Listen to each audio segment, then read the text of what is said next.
सिद्धि होय गणनायक करिवर वदन करहु अनुग्रह सोई बुद्धि राशि शुभ गुण सदन बंदऊ गुरु पद पदुम परागा सुरुचि सुबास सरस अनुरागा मंगल भवन अमंगल हारी उमा सहित जहि जपत पुरारी सुमिर शिवा शिव पाई पसाऊं बरनऊ राम चरित चित जाऊं पानी ग्रहण जब कीन महेशा हियर चेतब सकल सुरेशा हरहिया राम चरित सब आए प्रेम पुलक लोचन जल छाए कवन सो काज कठिन जग माही जो नहीं होई तात तुम पाही राम काज लगी तब अवतारा सुनता ही वयाऊं पर्वताकारा। हे महादेव, इस जगत बाबा, इस जीवन बाबा, न कोई कार्य कठिन है न ही कोई कार्य संभव है भैया। सारे कार्य सरल और संभव हो जाते हैं बाबा, अगर आपकी कृपा हो जाए।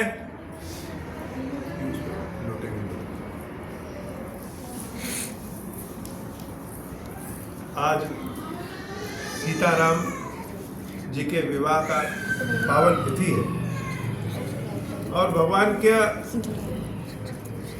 कितना वर्णन किया जाए। बड़े बड़े ऋषि मुनि भी भगवान का जब वर्णन करना शुरू करते हैं तो अंत में नेति नेति शब्द का प्रयोग करते हैं, यानी अभी और है, अभी और है, अभी और है। श्री राम कथा के पावन प्रसंग में सारे प्रसंग बड़े सुंदर, लेकिन सीताराम जी का जो विवाह का प्रसंग है वह बड़ा अद्भुत। हर व्यक्ति के उत्सव मनाने का अपना अपना तरीका होता है। किसी की खुशी कैसे, किसी खुशी कैसे। एक गायक अपनी खुशी गाना गा करके सुना सकता है, एक लेखक लिख के सुना सकता है, एक चित्रकार चित्रकारी करके कर सकता है। जिसको भगवान ने जो दिया वह कर सकता है। लेकिन भक्तों की खुशी, वो शब्द कम पड़ जाते हैं। उनके हृदय के अंतरिक्ष में जो प्रेम का भाव है वह भाव जरूरी नहीं है कि बाहर निकल सके। सीताराम जी के विवाह की कथा उसी तरीके से है। मानो आसमान में हम कोई चीज ऊपर फेंकते हैं, वह स्वयं के ऊपर ही आके गिर जाता है। भगवान स्वयं इतने सौंदर्य हैं, इतने सुंदर हैं कि उनकी गीत से, संगीत से, कथा से, चित्रकारी से क्या वर्णन कर सकते हैं। लेकिन फिर भी हम सब यह कथा, यह भजन, यह सेवा भगवान की प्रसन्नता के लिए तो करते ही करते हैं, स्वयं की प्रसन्नता के लिए करते हैं कि स्वयं को संतुष्टि मिले। भगवान का विवाह का वर्णन बड़ा अद्भुत है। तुलसीदास बाबा जो इतने बड़े ज्ञानी हैं, जब विवाह मंडप में देवी सीता आई तो उनको देख करके कह रहे हैं कि कवियों के पास कोई शब्द नहीं है। पूरे मानस में रामचंद्र जी तो वैसे पूर्ण है, लेकिन पूर्ण काम भयो राम कब? जब सीता जी की दृष्टि प्रभु श्री राम पर पड़ती है और राम की दृष्टि सीता पर पड़ती है। इस सौंदर्य को, इस सुंदरता को, इस आनंद को संसार में ऐसा कोई कवि नहीं है जो कह सके, लेकिन कहने की सब कोशिश करते हैं। तो आज की कथा हम लोग यहाँ से प्रारंभ करते हैं कि विश्वामित्र जी महाराज दशरथ से राम और लक्ष्मण को मांग करके अपने आश्रम लेके जाते हैं। और ताड़का और सुबाहु का जब वध प्रभु श्री राम ने किया तो पहली बार जगत ने इस राम रूप की शक्ति को देखा। भगवान राक्षसों का वध करके जब महर्षि विश्वामित्र और अनेक साधु संतों की रक्षा करते हैं, यज्ञ की रक्षा करते हैं, यज्ञ होने के बाद विश्वामित्र जी जब ठोक बजा के जान लेते हैं कि यह जो राम है सत्य में परम ब्रह्म है, तो अपनी सारी तपस्या, अपनी सारी विद्या, अपने सारे अस्त्र शस्त्र जो मानवता के लिए उन्होंने बनाए थे, सब भगवान श्री राम को प्रदान कर देते। भविष्य को देखते हुए जंगल में भूखा कैसे रहा जाए, बहुत दिनों तक जल न मिले तो जीवित कैसे रहे, भूख रहते हुए भी ऊर्जा कम न पड़े और कठोर परिस्थितियों में जीवित कैसे रहा जाए, इसकी शिक्षा प्रभु श्री राम भैया लक्ष्मण को विश्वामित्र जी प्रदान करते। तभी सुंदर मनोहर बेला आती है और मानो वह बेला एक ऐसे सुंदर कथन को लेके आती है जो कि संपूर्ण जगत को ही बदल देता है। विश्वामित्र जी के पास संदेश पहुंचता है कि महाराज जनक एक धनुष यज्ञ कर रहे हैं और उस धनुष यज्ञ को हम सबको देखने चलना चाहिए। बहुत बार ऐसा होता है कि हम निमित्त न होते हुए भी जो विधि का विधान है वो हमको निमित्त बना देता है। जैसे मनुष्य काम को खोजता है, कभी कभी कार्य भी मनुष्य को खोज देता है। राम के कानों में जब जनकपुर चलने की सूचना मिली तो हृदय से प्रफुल्लित हो गए, जैसे लगा कोई पुनीत प्रेम फिर से जागृत हो गया। भगवान की कथा का असली आनंद तब है जब हम स्वयं को राम कथा से जोड़ सकें, और भगवान की कथा को दिनों, हफ्तों, महीनों कहा जाए तो भी बहुत कम है, और एक क्षण में भी भगवान की कथा पूर्ण हो जाती है। प्रभु श्री राम की कथा हम सब बार बार सुनते आए हैं, बार बार जानते आए हैं, लेकिन हर बार जैसे भी सुने, देखें, जाने, हर बार नया लगता है।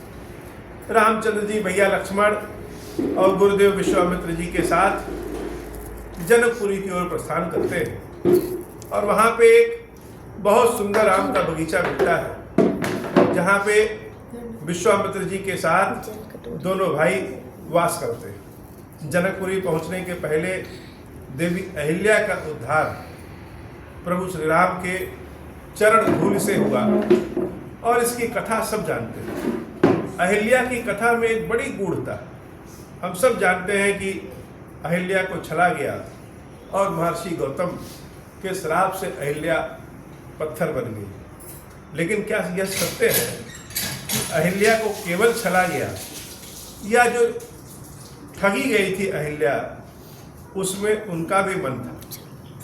कथा आगे बढ़ती है।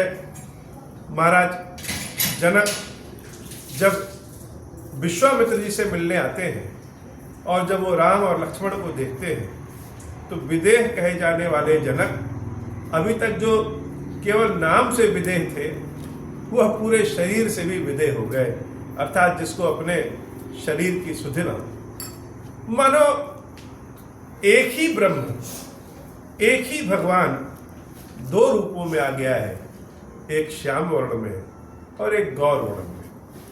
लक्ष्मण भी उनको गौर ब्रह्म लग रहे थे और राम श्याम रंग के ब्रह्म में।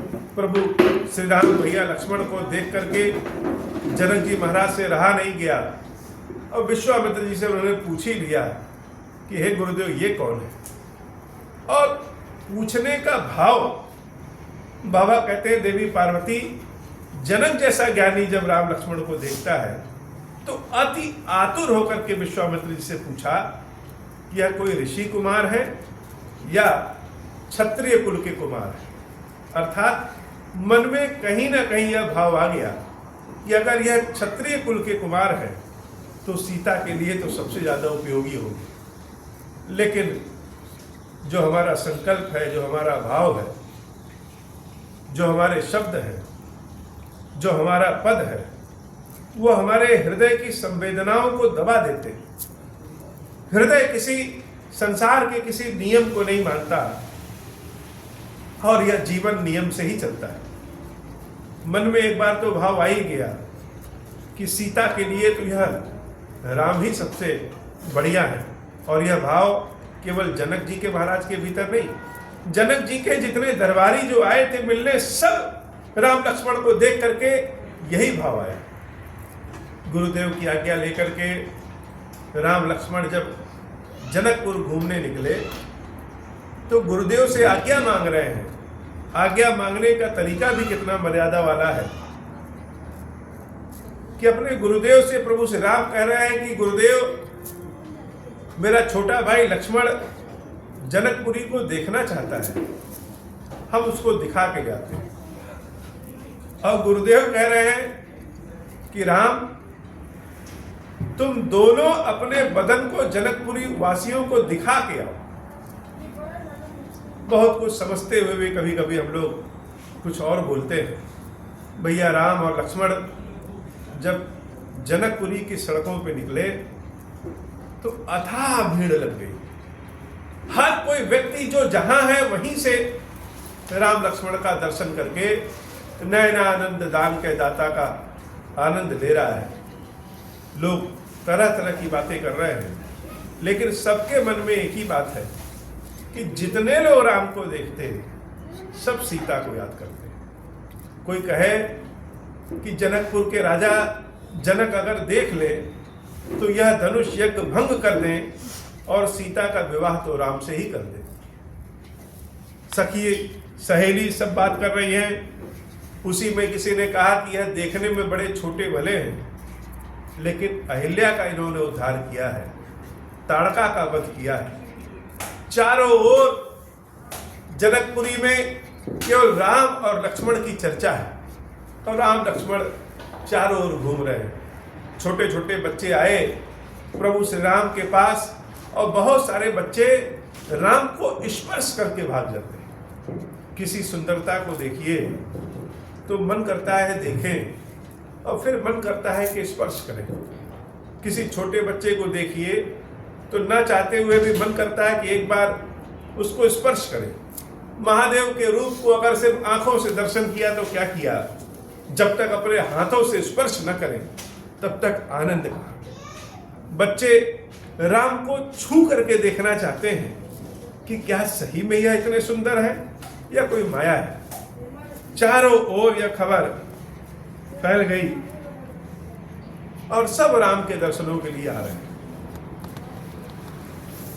कुछ समय के बाद दोनों भाई अपने गुरुदेव के यहाँ पहुंचे और जब सुबह उठे तो भगवान स्वयं गुरुदेव से आज्ञा लेकर के गुरुदेव के पूजा पाठ के लिए फूल तोड़ने के लिए आगे बढ़ते हैं। भैया राम और लक्ष्मण जनकपुरी के पुष्प वाटिका में पहुंचते हैं और पुष्प वाटिका में उसी समय देवी सीता अपनी सखियों सहेलियों के साथ सरोवर में स्नान करने और माता पार्वती के दर्शन पूजन के लिए आती है।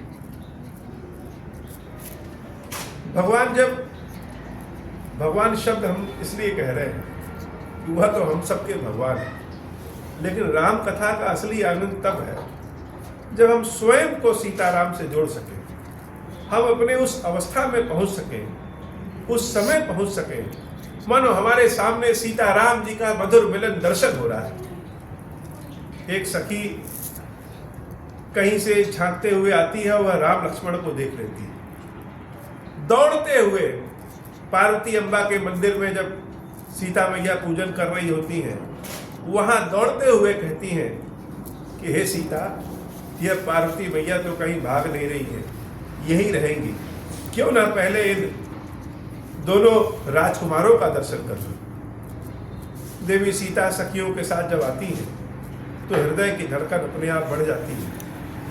और लक्ष्मण भैया ने जैसे ही देवी सीता को देखा, प्रभु श्री राम की ओर इशारा किया। राम और सीता एक सन्मुख हो गए। राम की दृष्टि सीता पे और सीता की दृष्टि राम पे। संसार में जितनी भी प्रेम कहानियां हैं, उन सारी प्रेम कहानियों में अगर कोई प्रेम कहानी सबसे अच्छी है तो वह सीता राम की। राम और देवी सीता का जब एक दूसरे को दर्शन होता है तो यह आँख की जो पलक है वह उठना गिरना बंद हो जाती है।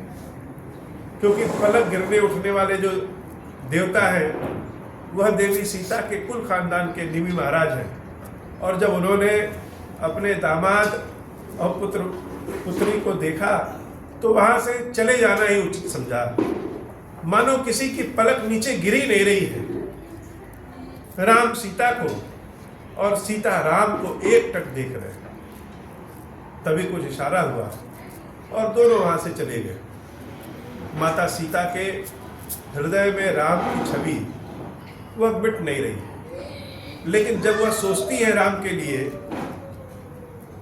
तभी उनको अपने पिता महाराज जनक का संकल्प याद आ जाता है और भगवान शंकर का धनुष याद आ जाता है। महाराज जनक ने संकल्प लिया है कि जो भी भगवान शंकर के धनुष को तोड़ेगा वही सीता से विवाह करेगा, और जो सीता से विवाह करेगा वह त्रिलोकी का राजा बनेगा। इतना कठोर धनुष, इतना कठोर संकल्प और प्रेम इतना कोमल। सीता देवी परेशान हो जाती हैं जब कोई इच्छा, कोई चाहत ऐसी हो जो हमारे सामर्थ्य के बहुत ज़्यादा हो, सामर्थ्य से बहुत ज़्यादा हो, तो हम सब भगवान के समक्ष पहुँचते हैं। माता सीता देवी पार्वती के मंदिर पहुँचती हैं और जाकर के पार्वती मैया के चरण को पकड़ लेती हैं। हम सब भगवान की कथा को कैसे देख समझ सकें, इसलिए हमारे बगल में स्वयं ये देवी सीता के रूप में और यही राम के रूप में। बड़ी मुश्किल होता है अगर किसी को राम और सीता बनाए तो ऐसा चरित्र किसके पास है जिसको बना सके। इसलिए एक ही सीता है, एक ही राम। देवी सीता देवी पार्वती के मंदिर में गई। कब गई? जान कठिन से उस चाप विसूरती चली राखी उर श्यामल। हृदय में राम है और मन में भगवान शंकर का कठोर धनुष। इच्छा तो राम की है, लेकिन राम और सीता के मिलन में कौन बीच में बाधक है? महाराज जनक का संकल्प और उससे भी ज्यादा कठोर धनुष। देवी सीता रोते हुए गई भवानी भवन बहोरी, बंद चरण बोली कठोरी। भवानी के मंदिर में गई और भवानी के मंदिर में जाकर के अद्भुत रूप से भवानी की वंदना की। ऐसी वंदना कि जैसी वंदना मानो आज तक पार्वती मैया की किसी ने किया ही नहीं। तुलसी बाबा जब इस वंदना को सीता जी की ओर से लिखते हैं तो उस भाव में जाना चाहिए जो माता सीता के हृदय में देवी पार्वती के लिए। किसी को प्रसन्न कैसे किया जाए यह तो सीता मैया से जाने। सीता मैया कहती हैं, जय जय गिरिवर राज किशोरी। हे किशोरी, किशोरी ये जो देवियां होती हैं अनंत काल तक किशोर रूप में ही होती हैं। तो सबसे पहले किसी का परिचय किससे है? उसके पिता से। पार्वती का परिचय पर्वत पुत्री पार्वती है। इसलिए सीता मैया ने सबसे पहले क्या कहा कि जय जय गिरिवर राज किशोरी। हे पर्वतराज पुत्री देवी पार्वती, जय महेश मुख चंद चकोरी। भगवान शंकर का जो ये मुख है जो कर्पूर गौरव है, कपूर के समान चमकता है। ऐसा चमकता है कि माथे पे चंद्रमा है फिर भी चंद्रमा उनकी सुंदरता के सामने फीका। चंद्रमा के समक्ष भी शंकर भगवान का जो चेहरा है वह चमकता है। यह शंकर जी के जो चेहरे की चमक है वह कौन है? वह मुख चंद चकोरी। शंकर जी के चेहरे की चमक ही पार्वती। मानो पार्वती की कृपा से ही शंकर पूज्य हैं संसार में। और हम लोग कहते भी हैं, भगवान का जब वंदना करते हैं, उमापति कैलाश, उमापति शंभु। भगवान शंकर की विशेषता यह है कि वह उमा के पति है। उमा के पति तो सब हो नहीं सकते, शक्ति के पति तो केवल भगवान शंकर हो सकते हैं। देवी पार्वती की कृपा सारे संसार में अद्भुत है। और पार्वती की पहचान भगवान शंकर की सुंदरता है। संसार में जितनी भी चीजें सुंदर हैं वह सब देवी पार्वती के ही स्वरूप में है। तो जय महेश मुख चंद चकोरी, भगवान शंकर के मुख की चमक, हे पार्वती मैया आपकी जय हो। अब पुत्री के रूप में वंदना हो गई, भगवान शंकर की प्रिया के रूप में वंदना हो गई, लेकिन जब तक किसी स्त्री के बच्चों को ना अच्छा कहें तब तक स्त्री को कैसे अच्छा लग सकता है। देवी पार्वती की वंदना करने के बाद जय गज बदन सडासन माता, हे मैया आप संपूर्ण संसार को शुभता प्रदान करने वाले भगवान गणेश की माता है। संपूर्ण संसार को राक्षसों से बचाने वाले, धर्म की स्थापना करने वाले, देवताओं के सेनापति जिनके 6 मुख हैं, हे पार्वती मैया आप उन कार्तिकेय की अम्बा हैं। जगत जननी दामनी दुति गाता। लेकिन आप यह मत सोचिए कि केवल गणेश और कार्तिकेय की ही अम्बा है, आप जगत की जननी हैं, दामिनी दुति गाता। आपके शरीर की चमक कांति बिजली के समान है। नहीं तव आदि मध्य अवसाना, आपका न आदि है न मध्य है और न ही कोई अंत है, न ही कोई इस चीज को जान सकता है। अमित प्रभाव वेदु नहीं जाना, आपके अमित प्रभाव को तो वेद भी नहीं बखान कर सकते हैं, वेद भी नहीं कह सकते हैं। भव भव विभव पराभव कारिणी, उत्पन्न करने वाली, पालन करने वाली, नाश करने वाली, विश्व विमोहनी स्वबस विहारिणी, हे मैया संपूर्ण संसार को मोहनी से अपने वश में कर देने वाली और स्वयं स्वतंत्र रूप से विचरण करने वाली, हे जगदम्बा इस संसार में एकमात्र आप ही है। पति देवता सुतीय महू, इतना सब कुछ होने के बाद भी सांसारिक सुख सुविधा में, सांसारिक पूजन में, सांसारिक नियम में, जहां पति को अपने देवता मानने वाली स्त्रियों में सर्वप्रथम आप हैं और संपूर्ण सुहागिन स्त्रियों के जितने भी व्रत संकल्प हैं, हे माता सब आपकी ही कृपा से है।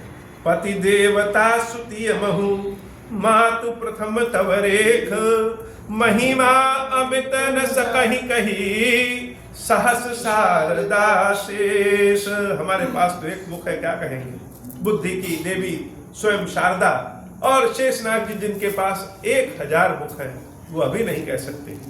सत्य बात है, पार्वती मैया की विशेषता, पार्वती मैया के गुण की कथा जितना कहें कम है।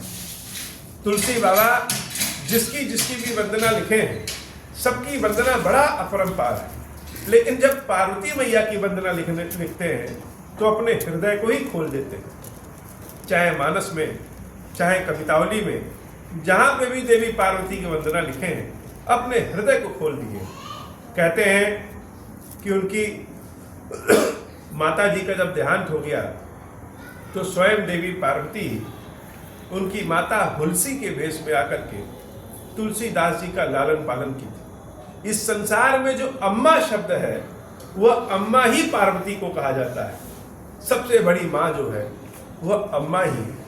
सेवत तो ही सुलभ फल चारी, हे देवी आपकी सेवा करने से धर्म अर्थ काम मोक्ष चारों फल मिल जाते हैं। बरदायनी पुरारी प्यारी, बर को देने वाली भगवान शंकर की प्रिया, भगवान शंकर की प्रिय, हे देवी पार्वती आपकी जय हो। देवी पूजी पद कमल तुम्हारे, सुर नर मुनि सब होहि सुखारे। हम मनुष्य क्या, ऋषि मुनि भी, देवता भी आपके चरणों की जब सेवा करते हैं, अप्राप्त चीज भी उनको प्राप्त हो जाता है, संसार में सारा सुख मिल जाता है। मोर मनोरथ जानहु नीके, बसहु सदा पुर सबही के। लेकिन अपने भाव को हम कभी कभी कह नहीं पाते। क्यों नहीं कह पाते? इसलिए नहीं कह पाते कि कहेंगे तो सब लोग जान जाएंगे। दूसरा, जो हृदय का भाव है वह जरूरी नहीं कि शब्द के रूप में बाहर ही आ जाए, लेकिन हे देवी, आप सबके हृदय में वास करती हैं। इसलिए हमारी जो ये मनोरथ है, हमारी जो मनोकामना है, वो आपको पता है। कीन्हु प्रगट न कारण तेहि, अस कही चरण गहे बहे देहि। इसीलिए हम प्रकट नहीं कर रहे हैं। और पार्वती मैया के चरणों को देवी सीता कस के पकड़ लेती है। जैसे किसी को अगर आप स्पर्श कर लीजिए तो उनके शरीर का तापमान पता चल जाएगा कि बुखार है कि नहीं, भाव पता चल जाएगा किस भाव से पकड़ रहे हैं। पार्वती मैया के विग्रह के जब चरणों को देवी सीता पकड़ती हैं, भक्त अपने भाव से जब भगवान को स्पर्श करता है तो भगवान मूर्ति रूप में आते हुए भी बोल उठते हैं। पार्वती मैया जागृत हो गई। कैसे? विनय प्रेम बस भई भवानी, खसी माल मूर्ति मुस्कानी। विनय से माता मानती है, ज्ञान से नहीं मानती। ज्ञान से प्रसन्न हो चाहे ना हो, लेकिन विनय और प्रेम से, श्रद्धा से, भाव से पार्वती मैया प्रसन्न हो जाती हैं। सादर सिय प्रसाद सिर धर्यो, बोली गौरी हर्ष ही भर्यो। जब भगवान की पूजा अर्चना करें और एक पुष्प कहीं आके गिर जाता है तो हम लोग को लगता है कि भगवान प्रसन्न हो गए हैं और उस पुष्प को उठा लेते हैं। पार्वती मैया के चरणों को जब सीता देवी पकड़ती हैं, खसी माल मूर्ति मुस्कानी, चरणों में जब अपने मस्तक को रखती हैं तो पार्वती मैया के गले की माला खिसक करके देवी सीता के गले में पहुंच जाती है। सीता मैया उस माला को उठा करके हृदय से लगा लेती है कि लग रहा है कि देवी आज प्रसन्न हो गई है। सादर सिय प्रसाद सिर धर्यो, बोली गौरी हर्ष ये भर्यो। और तब पार्वती मैया कह रही है, अद्भुत वरदान देवी सीता को दिया। सुन सिय सत्य आशीष हमारी, पूजहि मन कामना तुम्हारी। इस भाव को न गा के सुना जा सकता है, न शब्द से सुनाया जा सकता है। यह भाव को भाव से ही जाना जा सकता है कि हे देवी, सुन सिय सत्य आशीष हमारी। पार्वती जी का आशीर्वाद तो हमेशा सत्य होता है, लेकिन उसके बाद भी जोर दे करके कहा कि यह सत्य है। पूजा ही मन कामना तुम्हारी, तुम्हारे मन की कामना पूजित हो।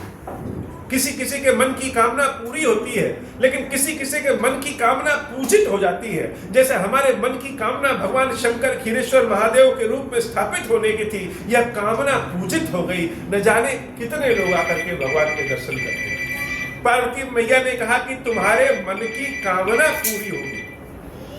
नारद बचन सदा सुचि साचा, सो बरु मिलहि जाहि मनुराचा। कौन सी कामना?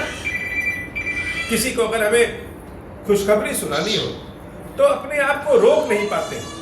सीता मैया ने तो इशारों इशारों में कह दिया कि मेरे मन के मनोरथ के भाव को आप जानती हैं, लेकिन पार्वती मैया इशारों में भी बात कर रही है और रोक नहीं पा रही है। क्या? सो बरु मिलहि जाहि मनुराचा।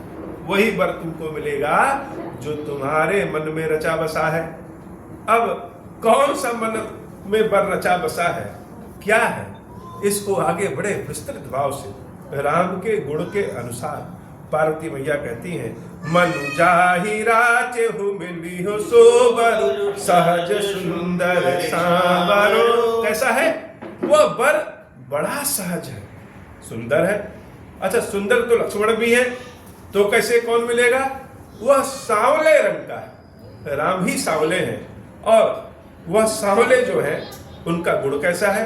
देवी पार्वती गुण भी बताती हैं। करुणा निधान सुजानशीलु, वह करुणा के सागर है। ये राम जी जो है, जैसे अगर हम लोग थोड़ा कम वोल्टेज का करंट अगर प्रभावित करना हो तो पतला तार, और हाई वोल्टेज का अगर करंट प्रभावित करना हो तो मोटा तार लगाते हैं। हम सब की आत्मा की जो कला है, इस कला की शक्ति को धारण करने के लिए हम लोगों का शरीर है, लेकिन भगवान राम की शक्ति को धारण करने के लिए पंच तत्वों का शरीर नहीं, वह शिव तत्व का शरीर है। राम जी का जो रंग है वह स्वयं भगवान शंकर ही है। मानो भगवान शंकर के भीतर ही राम की ऊर्जा है। तो शंकर जी का जो गुण है पहला, वह करुणा का गुण है। और राम कैसे हैं? करुणा निधान। करुणा के निधान है वह तुम्हारा वर। और सिर्फ करुणा ही नहीं है, सुजान अर्थात बुद्धिमान भी है। शील, बुद्धि रहते हुए भी अगर हमारे पास विनयशीलता नहीं है तो सब कुछ बेकार है। तुम्हारे वर में शीलता भी है। और सबसे बड़ी बात क्या है, अगर हम किसी से प्रेम करें और वह प्रेम एक तरफ से हो तो आनंद नहीं। अगर प्रेम दोनों तरफ से हो जाए, भगवान शंकर को हम रोज आकर के उनका दर्शन करें, हाथ जोड़ें और लग जाए कि नहीं शंकर जी भी मेरे लिए व्याकुल हैं कि कब हम आएंगे, कब उनका दर्शन करेंगे, कब उनको खीर का भोग लगाएंगे, कब जल चढ़ाएंगे, कब स्पर्श करेंगे, शंकर जी भी व्याकुल है, तो आनंद का भाव बढ़ जाएगा। पार्वती मैया यही कहते हैं कि देवी स्नेहु जानत रावणो, जैसे तुम्हारे हृदय में राम के लिए जो प्रेम है, तुम्हारे इस प्रेम को राम जानते हैं। यही भांति गौरी आशीष सुनिसिय सहित ही हर्षियली। प्रेमी को यह पता चल जाए कि हम जिससे प्रेम करते हैं वह भी हमसे उतना प्रेम करता है, आनंद वहीं से बढ़ जाता है और कुछ नहीं चाहिए। देवी सीता के कानों में जब गया कि राम भी हमसे उतना प्रेम करते हैं, यह कोई यही नहीं। लंका में जब श्री हनुमान जी महाराज देवी सीता से मिलते हैं और सीता जी पूछती हैं कि यह राम जी लक्ष्मण जी कैसे हैं, वह तो बड़े प्रसन्न में होंगे, हमको याद करते हैं कि नहीं। हनुमान जी महाराज कौन सा उत्तर दें? अगर कहते कि राम जी दुखी हैं तो सीता मैया दुखी हो जाएंगी कि राम का दुख अपरंपार है। अगर कहते कि राम जी बड़े खुश हैं तो सीता मैया फिर दुखी हो जाएंगी कि हम यहां इतने दुख में है और वह प्रसन्न है। हनुमान जी ने उत्तर दिया कि हे माता, आपके हृदय में जितना प्रेम है उसका दूना प्रेम राम जी करते हैं। यह बात जब सीता मैया सुनी तो उनके सारे दुख दर्द ही भूल गए। ऐसे ही पार्वती मैया के मुख से जब आज सुना कि स्नेह जानत रावणो, तुम्हारे हृदय के प्रेम के बारे में वह राम जानते हैं। सुन सिय सहित ही हर्षी अली, एकदम हर्ष की भावना से जाने लगी, मानो कोई दुख ही नहीं है। अभी तक लग रहा था कि भगवान शंकर का धनुष कठोर है, कैसे राम मिलेंगे, लेकिन अब पार्वती मैया का आशीर्वाद है, निश्चित रूप से राम तो सीता को ही प्राप्त होंगे। तुलसी भवान ही पूज पुनि पुनि मुदित मन मंदिर चली। तुलसी बाबा बड़े चालाक, बड़े चालाकी से, बड़े चालाकी से भक्त के पास भगवान के प्रेम के अलावा और क्या है। भक्त के हृदय की एक लालच, एक लालसा हमेशा रहती है कि भगवान मेरे नाम से जाने जाएं। कोई हमें देखे तो महादेव महादेव महादेव ओम श्री राम जय श्री राम कहे, और कोई भगवान को देखे तो मुझे याद कर ले कि इनका सेवक कहाँ गया। तो तुलसी बाबा जहां ऐसा कहीं प्रेम होता है वहां अपना नाम धीरे से जरूर घुसा देते हैं। तुलसी भवानी पूजी पूज, जैसे देवी तुलसी की पूजा होती है वैसे ही भवानी की पूजा करके पूज पुण्य पुण्य मुदित मन मंदिर चली, एकदम हर्ष की भावना से आनंदित होकर के जैसे राम प्राप्त ही हो गए हैं, मंदिर चले। कौन से मंदिर? अपने घर में। क्यों? क्योंकि भवानी का आशीर्वाद हृदय में आ गया तो जहां जाएंगे वही मंदिर है। जानी गौरी अनुकूल सियहि हर्ष जाय कही, मंजुल मंगल मूल बाम अंग फरकन लगे। धनुष यज्ञ शुरू होता है, लेकिन चिंता तो चिंता है। सारे राजा महाराजा भगवान शंकर के धनुष को तोड़ने के लिए इकट्ठे हैं। तो रावण और बाणासुर भी आए। रावण तो त्रिकालज्ञ है, बहुत बड़ा ज्योतिष का ज्ञानी है। वह जान रहा है कि सीता जिसका वर्ण करेगी वह त्रिलोकी का राजा होगा। महाराज जनक को रावण ने समझाया कि जो धनुष तोड़ने की बात है, धनुष तो मैं तोड़ दूंगा, लेकिन सीता का पहले मुझसे विवाह कर दो। क्योंकि रावण जानता है कि सीता का प्रेम, सीता का पक्ष जिसके पास रहेगा वही धनुष को तोड़ सकता है।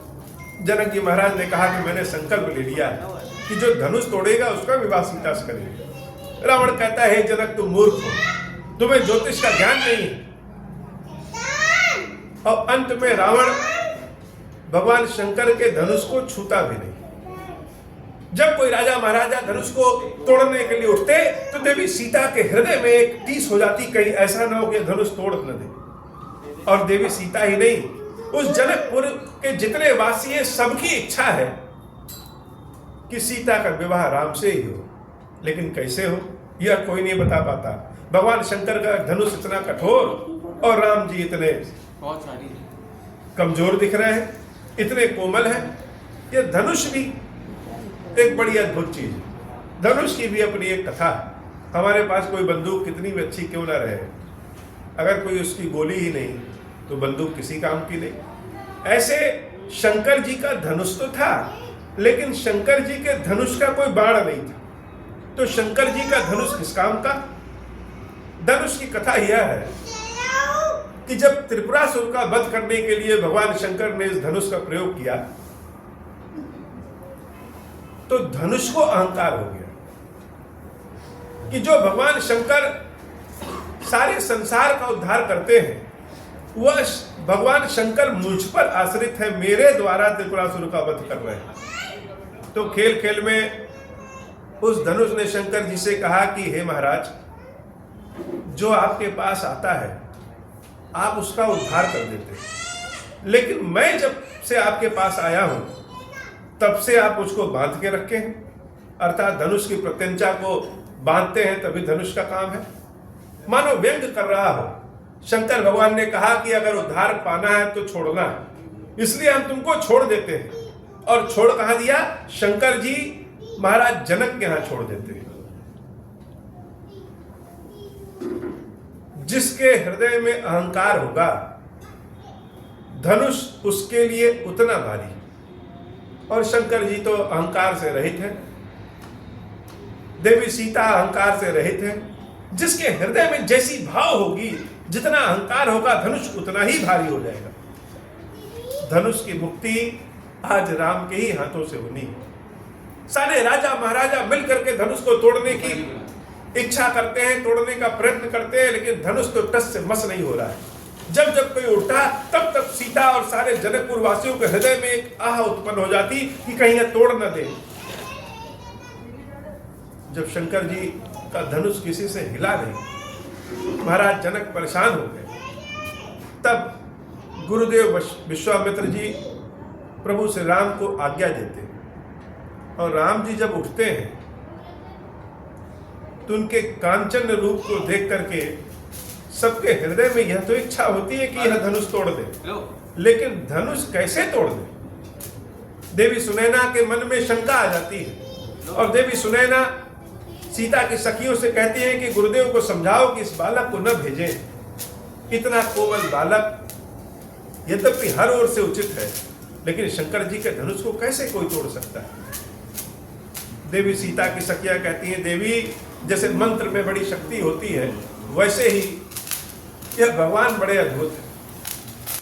सीता माता गणेश जी की वंदना करती हैं, भगवान शंकर की वंदना करती हैं। सारे अयोध्या, सारे जनकपुरी वासी कहते हैं कि अगर जीवन में हमने कोई पुण्य का काम किया है तो ऐसी कृपा करिए कि हमारा पुण्य आज इस धनुष को लग जाए और बदले में धनुष हल्का हो जाए। किसी को भी यह एहसास नहीं है, कोई यह नहीं मांग रहा है कि प्रभु श्री राम के पास शक्ति आ जाए। सब यह कह रहे हैं कि धनुष हल्का हो जाए। सीता मैया बार बार प्रार्थना करती कि हे गणेश जी, बहुत लड्डू खिलाए हैं आपको, हे भगवान शंकर, बहुत सेवा आपकी किए हैं, आज उस सब का फल दे दीजिए और ऐसी कृपा करिए कि धनुष हल्का हो जाए। राम जी जैसे छुए वैसे ही धनुष टूटे। प्रभु श्री राम जब उठते हैं तो सत्य में लोग कहते हैं कि राम जी ने धनुष तोड़ा, वास्तव में देवी सीता की प्रार्थना ने धनुष तोड़ा।